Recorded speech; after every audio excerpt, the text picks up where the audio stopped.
Assalomu alaykum, qadrli do'stlar, sizlar bilan AdMe.uz kanali. Bugun sizni yo'l qurilishiga oid eng zamonaviy yangiliklar bilan tanishtirib o'tamiz. GeoWeb. Bugungi kunda ixtiro qilinayotgan ayrim yangiliklar yo'l qurilishi sohasidagi ishlarni sezilarli darajada osonlashtirishi mumkin. Bundan tashqari, ular yo'llarning uzoqroq muddat davomida xizmat qilishi uchun ham yordam beradi. Mana bu qurilma o'zida 2 yoki 3 qavat panjarani aks ettirib, polifer polotnosi yoki polietilen tasmalaridan tayyorlanadi. Panjara asfalt quyish oldidan yer ustiga yoyilsa, mustahkam asos qismi hosil qiladi.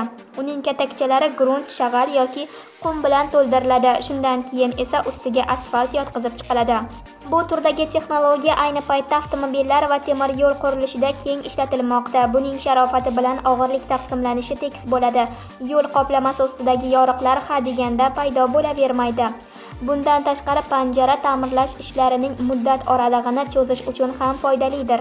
Uni yo'llar ustiga gruntni barqarorlashtirish uchun ham o'rnatib chiqsa bo'ladi. Ushbu geopanjaralarning qo'llanilishi bir qarashda yo'l qurish mumkin bo'lmagan joylarda ham asfalt yotqizish uchun imkon beradi. Smart Crossing. Piyodalar bilan bog'liq bo'lgan yo'l halokatlarining sonini qisqartirish uchun Buyuk Britaniyada yangi Smart Crossing texnologiyasi ishga tushirildi. Avvaliga u 2017-yilning 5-oktyabr kuni London ko'chalarida sinab ko'rilgan edi. Bunda yo'l ustiga maxsus kameralar osib chiqiladi. Ushbu vositalar insonlar, velosipedchilar avtomobillarni kuzatib, ularning harakatini ko'zdan qochirmaydi. Yo'l qoplamasi maxsus panellardan iborat va insonlar harakatiga zudlik bilan ta'sir ko'rsatib, haydovchiga ogohlantirish belgilarini beradigan qo'shimcha yo'lakni tashkil qiladi.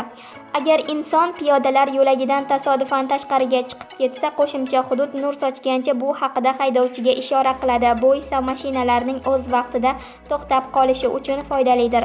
Ushbu nur sochish tizimi turli ranglar bilan ishlaydi va yo'l harakati qoidalariga amal qilish uchun yordam beradi.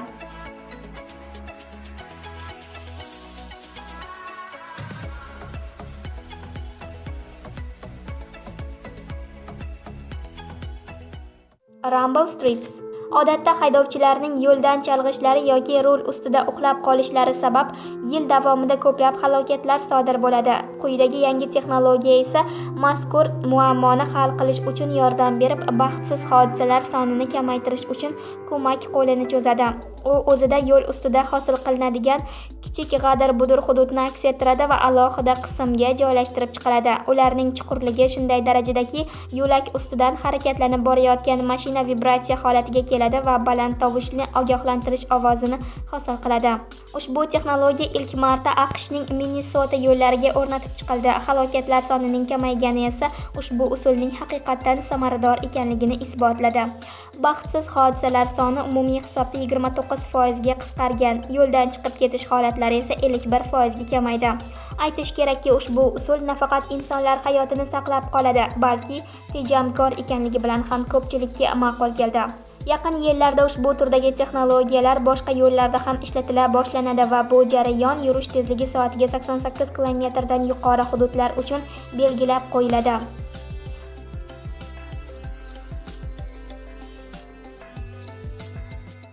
Dancing traffic light. Tadqiqotlarning ko'rsatishicha, insonlarning sabrsiz ekanliklari ularning svetofor qarshisida ko'p kutib o'tirmasliklari va qizil chiroqda ham yo'lni kesib o'tishlari oqibatda halokatlarning sodir bo'lishiga olib keladi. Mazkur texnologiya yaratuvchilarining asosiy vazifasi esa piyodalarning kutish vaqtini qiziqarli qilishdan iborat edi.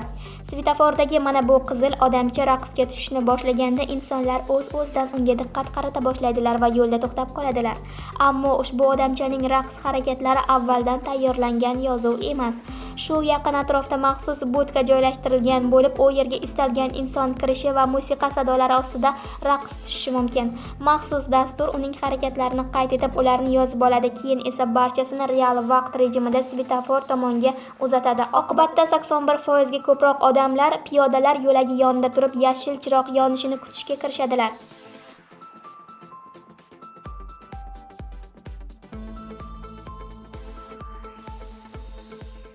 Tactile pavement.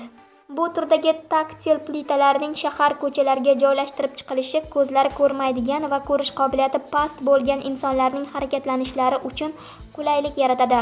Plitalar turli ko'rinish va ranglar bilan o'zaro farqlanadi. Bu oddiy insonlar uchun katta ahamiyatga ega emas, ammo imkoniyati cheklangan insonlar uchun juda muhim. Har bir yo'l vaziyati ma'lum naqsh bilan tasvirlangan bo'lib, imkoniyati cheklangan insonlarga qarshisida nima turgani haqida xabar beradi. Misol uchun, nuqtali panjaraning bir-biriga parallel tarzda joylashishi oldinda piyodalar yo'lagi bor ekanligidan darak beradi. Agar panjara qizil rangda bo'lsa, yo'l harakati maxsus tugma bilan to'xtatilishi mumkinligini anglatadi. Avvaliga panjaralar tor yo'lak ko'rinishi joylashtirilgan, bu piyodalar yo'lagiga o'tish kerakligini bildiradi. Yo'l oldidan ular kengayib, piyodalar yo'lagining qanchalar keng ekanligini ko'rsatadi va ularning qayerdan boshlanib, qayerdan tugashi haqida tushuncha hosil qiladi. Kesishgan nuqtali panjara temir yo'l platformalariga o'rnatilmoqda. Kesishgan chiziqlar yo'lda zina bor ekanligini bildiradi. Yo'l bo'ylab davom etgan chiziqlar bemalol harakatlanish mumkin bo'lgan yo'laklardan darak beradi.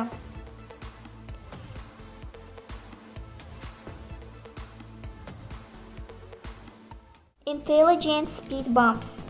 Yo'llar ustiga yotqiziladigan politsiya tasmalarining asosiy kamchiligi shundaki, agar haydovchi uning yoniga kelib tezlikni pasaytirsa ham kattagina bosimni his qiladi. Navbatdagi yangi ixtiroda esa bu kabi kamchilik mutlaqo mavjud emas. Uning bor siri ichidagi to'ldirilgan suyuqlikda. Uning ichiga quyilgan suyuqlik bosimga nisbatan ta'sirchan bo'lgan mayda sharchalardan tashkil topgan. Agar avtomobil uning yoniga past tezlik bilan kelsa, suyuqlik o'zining holatida qoladi va mashinaga ortiqcha bosim tushirmasdan vaziyatni nazorat ostida ushlab turadi. Agar avtomobilning tezligi yuqori darajada bo'lsa, tasma shisha boshlaydi va shunchaki o'tib ketish mumkin bo'lmagan to'siqqa aylanadi.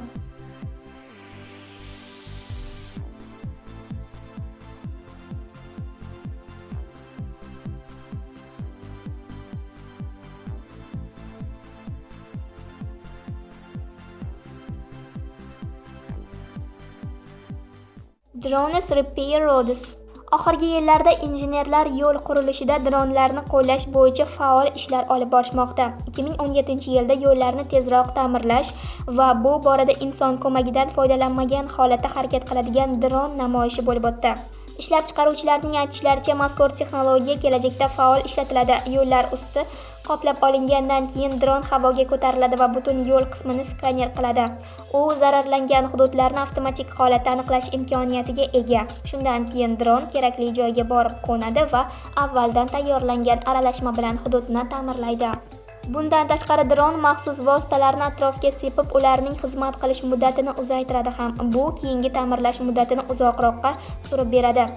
Yo'l qoplamalari bilan bir qatorda mazkur dronlar tuproq yuzasini ham tahlil qilishi va hudud haqidagi kerakli ma'lumotlarni yig'ib, gruntning qanchalar barqaror ekanligini aniqlash ham mumkin.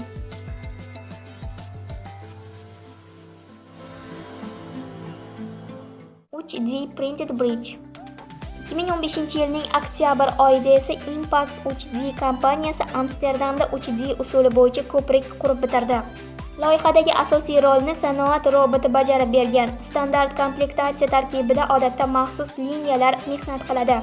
Ammo ushbu model payvandlash apparatlari bilan jihozlangan bo'lib, maxsus dasturiy ta'minot asosida ishlamoqda. Tayyor bo'lgan po'lat ko'prikning uzunligi 12 metr va faqatgina piyodalar uchun mo'ljallangan. Ishlab chiqaruvchilarning aytishlaricha, ushbu qurilma HD sohasidagi boshqa murakkab loyihalarni boshlash uchun qo'yilgan ilk qadamdir.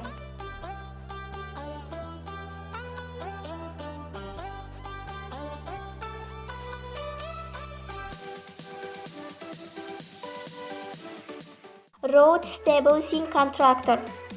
Avstraliyaning bir qator kompaniyalari yo'l qoplamasi tejamkor va ekologik jihatdan toza ko'rinishda nazorat qilish usullari bilan ishlayotgandan xabaringiz bo'lsa kerak. Ularning narxi ham nisbatan arzon, samarali va shu bilan birga atrof muhitga ortiqcha zarar yetkazmaydi. Xizmat muddatini o'tab bo'lgan asfaltni boshqa bir usul bilan qaytadan ishlatish, undan foydalanish muddatini yana 20 yilga qadar uzaytirib berishi mumkin. Videoda qurilmaning Kronuda ishlayotgan tasvirlari taqdim etiladi. Kompaniya vakillarining aytishlaricha, u yo'ldagi har bir jarayonni nazorat qilib boradi va tekis, arzon hamda yuqori sifatli yo'l qoplamalarini ta'minlaydi.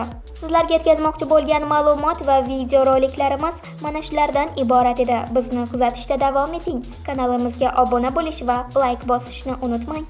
Keyingi efirlarda uchrashguncha xayr, salomat bo'ling.